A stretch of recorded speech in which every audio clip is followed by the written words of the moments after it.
How's it going, Diablo player? So Blue Rose got fixed, it was bugged, the greater affixes and the master working wasn't working. Now it is fixed and the ring is extremely strong. So Blizzard is an absolute legitimate build right now. The ice spikes hit upwards of 50 million in this build. And what do I need to say? It's Blizzard, it's an iconic build, it's awesome, it's fun to play, and it's very inexpensive to make. And obviously, it destroys bosses. So this is a very strong boss killer build. As you can see right now, it destroys Uber Duriel and Uber Lilith in just not even a second, I would say. You can absolutely do Infernal Hordes T8. This is not a Lightning Spear build, but it's still doing just fine. It's pretty good for pit pushing. And if you want to do Infernal Hordes Tier 7, you can speed farm these with this build without any problems.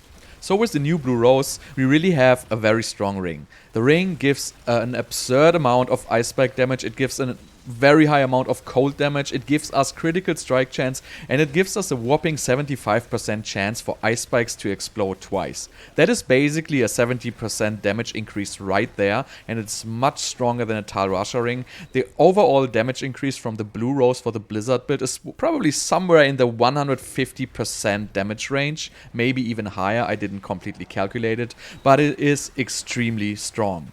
And besides that, well, we don't really need to talk about Blizzard. The build really hasn't changed since vanilla Diablo 4, and still it hasn't changed. All we do is, we change some items around, but the skills and everything how it plays is absolutely the same. So you want to check the description of this video for all the sections of this guide. I have the planner links as the non-Uber version and the Uber version.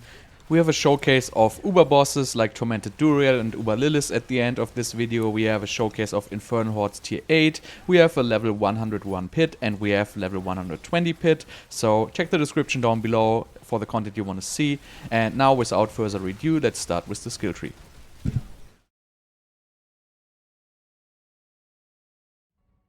Taking a look at the skill tree, we put 2 into Firebolt for the Firebolt enchantment. Then we really just don't need anything of this core skill cluster here, so we just put 1 into Devastation and 3 into Potent Warding for the extra survivability. Then I put, I think, 3 into Teleport here, and 1 into Enhanced Teleport, 1 into Shimmering Teleport. I don't have a point in Flame Shield right now.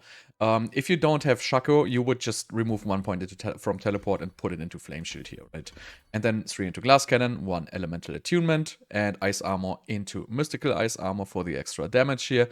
Mobs are going to be frozen all the time, so this is it's a very, very big damage multiplier, so don't get tempted to ever choose Shimmering Ice Armor in a Blizzard build. You always want to use Mystical Ice Armor here. And then we don't really need Lucky Hit in this build. We're not really going to gain anything from it. And then we put 1 into Align the Elements, 3 into Mana Shields, 3 into Protection. Ice Blades into Summoned Ice Blades for the extra cooldown reduction, Lightning Spear into Invoked Lightning Spear for the extra stun and survivability, and 3 points into Conjuration Mastery. The rest comes from our Amulet. This is actually fairly important if you want to deal big damage with this build. You want to have Conjuration Mastery on your Amulet. Then we put 3 into Icy Veil for our barriers to last a little bit longer. It kind of helps with this build since it has relatively low cooldown reduction. If you have a greater FX 3 Masterworking Crit Shaco, you can probably remove these points and put them somewhere else, but I recommend getting these. And then just 1 point into Blizzard, into Mage's Blizzard for the more duration. Blizzard is not going to do any damage itself, so we just need 1 point into it. Then 1 point into Inner Flames, 3 into Devouring Blaze.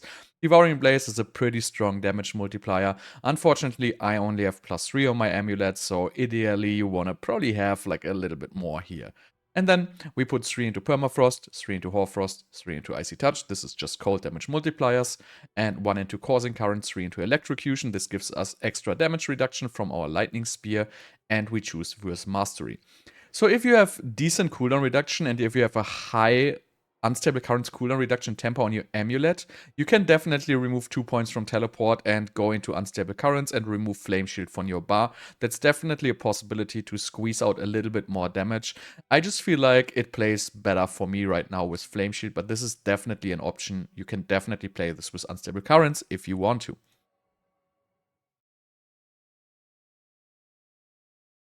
For the skills, we choose Ice Blades to spam it whenever we want. Because we're playing a two-handed weapon and we're not playing Rasha Ring because we want to play Blue Rose, we do not have the best cooldown reduction, so I highly recommend spamming Ice Blades as much as possible. Teleport is really just for grouping mobs with Raiment or just moving around if you don't choose to play Raiment of the Infinite here. Flame Shield is an optional slot. You can also use Unstable Currents here. I feel like Flame Shield feels a little bit better for me. And I feel like I don't really need the Unstable Currents so much. If you want to go high pit pushing, you will probably go for Unstable Currents instead of Flame Shield. Ice Armor gives you a little bit of a damage buff. 15% is definitely a nice damage buff, and it is also main survivability in this build. Blizzard is your spammable skill. It spawns Ice Spikes, which kill everything. And Lightning Spear is just for our Conjuration Mastery stack. So we play chance to cast extra Lightning Spears on our two-handed weapon. So we want to get reduction on Lightning Spears and cast these as much as possible because they're going to give a significant damage boost and also much more mana regeneration when we cast 3 Lightning Spears at a time. Then we have Firebolt enchantment. We really cannot get away without in a Blizzard build. It's mainly going to be applied by Lightning Spear and Ice Blades, and usually you're always going to have a Lightning Spear out, which is going to apply the Firebolt enchantment. And then we have Ice Blades enchantment here. You can also go for Frozen Orb enchantment, but I really feel like I need the extra cooldown reduction from the Ice Blades enchantment here. For the items, this time I don't have separate sections for the non-Uber variant and the Uber variant, but I have a planner. And the non-Uber variant is pretty similar to this build. I'm just gonna, cover it without having a different gear set on here. So, ideally, you want to play Shaco here, if you have it. If you don't have Shaco, you just play a regular helmet with cooldown reduction, maximum life, and armor probably. Or you could also get intelligence on that. You would put a defensive aspect like the Snowguard's aspect or Everliving aspect on that for more damage reduction. Then we play Raiment of the Infinite here. You want to have ideally all ranks into Glass Cannon and Intelligence. Both are pretty good. Glass Cannon is technically a little bit better. You don't have to play this. You can also, again, play a regular chest piece with, with maximum life, intelligence, and plus mana regeneration, for example.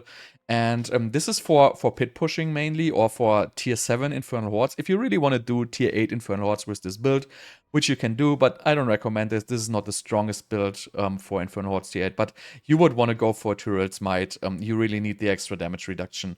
It is very difficult to do tier 8 with Raiment of the Infinite in this build. Then for our gloves, you want to have intelligence, attack speed, critical strike damage. You don't really need the crit chance. We have enough crit chance in this build. And you want to temper either crowd control duration or freeze duration and ice spike damage, obviously. And we put the aspect of the Frozen Tundra. This is required. Please don't follow people who say you don't need this. So the explosion radius for the ice spike is absolutely mandatory. Your build is going to be absolutely horrible if you don't choose this. Then for the pan slot here, again, we also have multiple options. So you can play the Axial Conduit. This really helps with mana, so this is going to fix all your mana regeneration right there. And I feel like this is a pretty good slot for your pans, even in like a Blizzard build, because you get decent amount of damage reduction and you get the resource generation, and you really don't lose anything on your pan slot. You can also play just a regular pants with intelligence, maximum life, and the third stat doesn't even matter at all. And you can temper worms. You don't want to have this Hydra lucky hit chance on there. You would also want to have freeze duration or crowd control duration in this, or lucky hit to apply random crowd control. It really doesn't matter all that much. And then you can play, obviously, another defensive aspect like the Snowguards and Everliving here, again, if you want. And then you can also play T-Board's Will. I'm not a huge fan of it in this build. I feel like I'm missing resource if I play this. The damage buff is very minimal, and the damage reduction while unstoppable is not really working in this build because we are never unstoppable. If you teleport, you're going to be unstoppable for like a split second, and if you do Flame Shield, well, yeah, you are unstoppable, but you're also immortal. So really, if you want to do this, you would have to, play the I don't know the aspect now for the ice armor, so you get unstoppable by casting ice armor. But, I wouldn't recommend playing T-Balls with this unless you want to do like very, very high level pit pushing. Then for our boots, you want to play Asus. It just gives you a nice amount of critical strike damage and the extra crit chance, so I really don't see any reason to play any other boots in a build like this. You just want to have as high as possible for the 40% crit chance here. The other stats do not really matter. And try to master work on your critical strike damage. Then for our stuff, you want to have intelligence, maximum life, vulnerable damage. So I have a 3 greater affix here. You don't really need that. Ideally, you want to have crit damage, but crit damage stuffs are extremely expensive because they are needed for the Lightning Spear build. So I highly recommend just settle for something lower. Vulnerable damage doesn't do a whole lot less damage. You're probably going to miss out on like 1 or 2% of your damage by picking vulnerable instead of critical strike damage, so it really doesn't matter all that much. But critical strike damage stuff are like extremely expensive, so unless you have it, I recommend buying like one with vulnerable damage here. We want to temper ice spike damage, and you want to triple crit ice spike damage, so int maximum life is pretty bad, masterworked. And you want to have chance for a second lightning spear on this. You could do something else, but I don't really feel like you need anything. I don't feel like you need a Tal Rasha stack, and even if you would want to play Tal Rasha, this would still be much stronger than putting shadow damage on it, because the extra lightning spears are just going to stack up your conjuration mastery, and it's going to be so much stronger. And we play his stuff because we want to have the glacial aspect with the maximum damage. I tried it with wand and focus, it just feels better with glacial aspects. The crits are just much higher, and I don't really miss the attack speed there so much. Then, if you have it, you want to play Ring of Starless Skies. If you don't have Ring of Starless Skies, you can play the Tal Rasha ring, or you can play a regular ring with attack speed crit and, critical strike damage, for example. But Ring of Starless Skies is definitely best in slot for this build by far. If you don't have Ring of Starless Skies, I still recommend playing Axial Conduit to fix your resource. And then Blue Rose. Blue Rose is very, very strong. It has fixed now. As you can see, mine has 77% chance for ice spikes to explode twice and 770% ice spike damage, which is simply absolutely crazy. I bought this ring before the patch, but you can get these rings fairly cheap. Obviously, you don't need the 3 greater affix one. I would focus for the greater affix on chance for ice spikes and ice spike damage. The lucky hit chance damage for new ice spikes doesn't matter pretty much at all. You're not gonna lucky hit in this build whatsoever. So really just focus on the bottom 2 one. Chance for ice spikes to explode twice and ice spike damage. And then last but not least, you want to have an amulet, and you want to have Conjuration Mastery, Devouring Blaze double. It is important. You don't need it. You can, do Infernal Hordes tier 7 without this. It's not an issue, but it's just stronger if you have the double roll here, because you're going to benefit of Conjuration Mastery as well as Devouring Blaze a lot.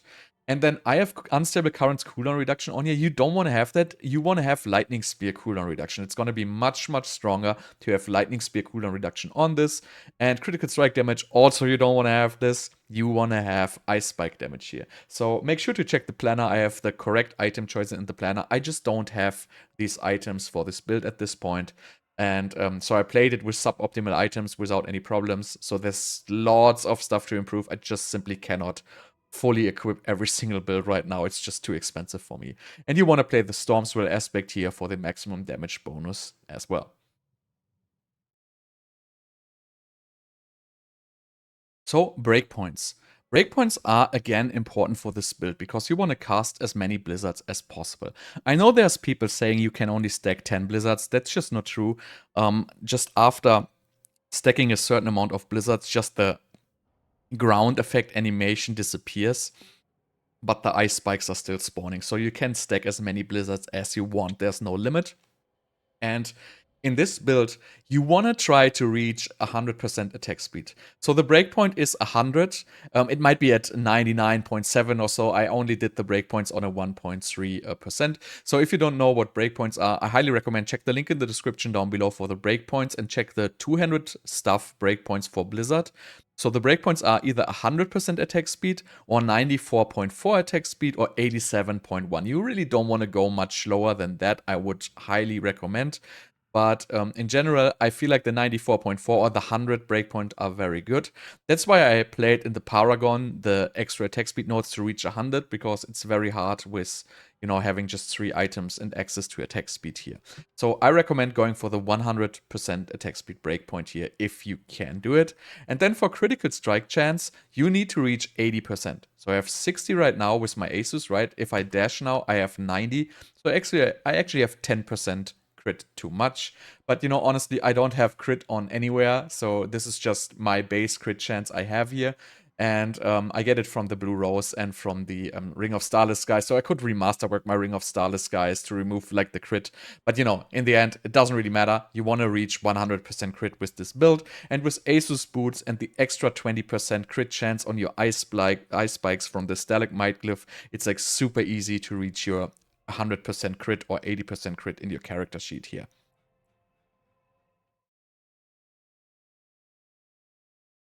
For the Paragon, we play a little bit more offensive, but still a little bit defensive as well. So on our first board, we get the Tactician glyph here just to get some extra non-physical damage and for the 10% damage buff, obviously. Then our first board is going to be the Enchantment Master. We really just pick the glyph slot here with Elementalist for the extra damage and the extra multipliers. And then the next board is going to be the Burning Instinct. So here I choose the attack speed nodes. You don't have to do this, but for me it happens I can reach the 100% attack speed breakpoint with these.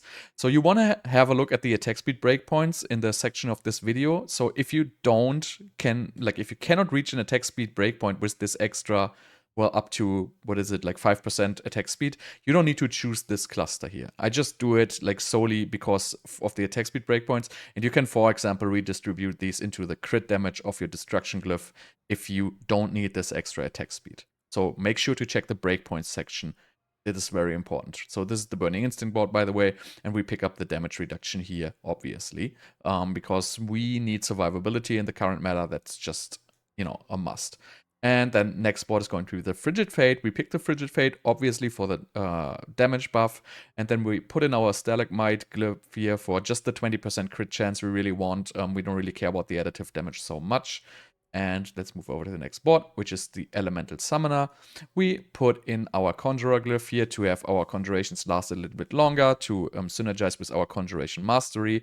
We get the Elemental Summoner node. That is very important for our Ice Blades and Lightning Spear cooldowns to be lower.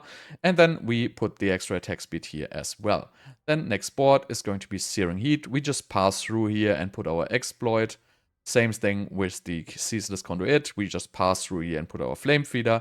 And last but not least, we have the Icefall board here with the Icefall node. This gives us a nice little damage buff up to 50% versus frozen enemies. And we put on the Control glyph here for just more damage against crowd-controlled enemies and staggered bosses.